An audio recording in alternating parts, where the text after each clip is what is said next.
In eastern Ukraine, hidden landmines and other explosive remnants of war render the areas one of the world's most dangerous. But how do locals get on with their daily lives and what's being done to help them? So I listened. It is thin like a hair. It was sunny then. I was told we have to beware. We should not walk here. But I went with the locals. Lydia Korolova from the Donetsk region describes how she saw a tripwire in the local forest while picking mushrooms. If she had triggered it without noticing, it would have detonated and probably cost her life. Tragedies like that are not rare in Ukraine. Since 2014, over 1,900 people have been killed or injured by explosive remnants in the armed conflict between Ukraine and the Russia-backed separatists. Even in areas where there is no longer fire exchange, silent danger remains. I sowed the sunflower seeds, and I could obviously see behind the traces where my tractor went. I looked and saw a 70-centimeter missile that lay there. It went right between the tracks of the seeding machine.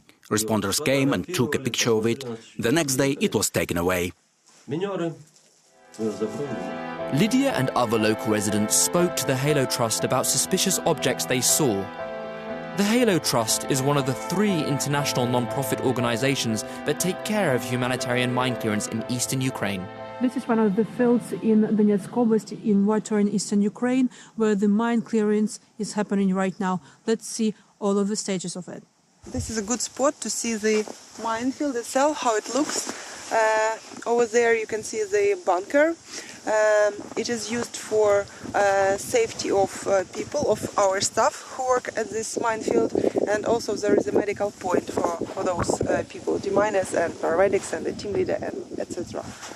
Over there you can see the case, the front loaders that we are using here to clear the land. This one-person armoured vehicle excavates the soil from former military positions. For security reasons, no one can be around it.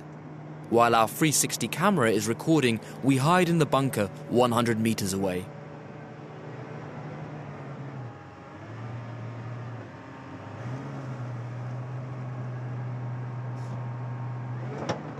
During the next stage of work, the front loader brings soil to the inspection areas.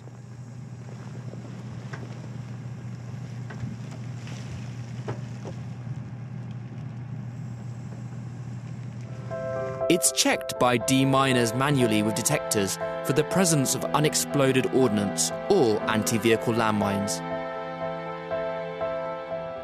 When the detector beeps, the deminer can estimate the boundaries of a potentially dangerous object and mark it. He can then start excavating it. If something dangerous is found, the authorities are notified and they can then eliminate the explosive.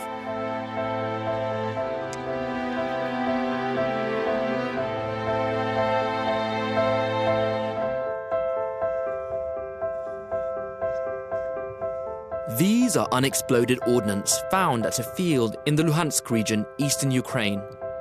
In 2015, 3,500 tons of ammunition blew up at a local warehouse. The impact spread 20 kilometers, taking lives and damaging thousands of homes, multi-storied buildings and other infrastructure. With piercing wind conditions and minus temperatures, a mine clearance team are checking a long strip of land by hand, centimeter by centimeter, looking for unexploded ordnance. Operators use different detectors ranging in sensitivity. Any place they hear a metal beeping signal, they begin the excavation process. Once the strip of land is marked safe, deminers move to a new strip. This is called the linear method. Usually deminers cover between 10 and 40 square meters per day. Explaining the dangers of a contaminated area to the local population can save many lives. Explosive devices can be very well hidden even inside toys. The marking of minefields can sometimes be unclear. Particularly vulnerable are farmers who work on the land. The experts of the Swiss Foundation for Mine Action give a workshop to the employees at a farming business located near Mariupol. На полях мы просто-напросто находили On the fields, we have found ammunition, very serious ammunition. And that's why it was not a waste of time to remind workers once again about what might await them and lead to irreparable losses.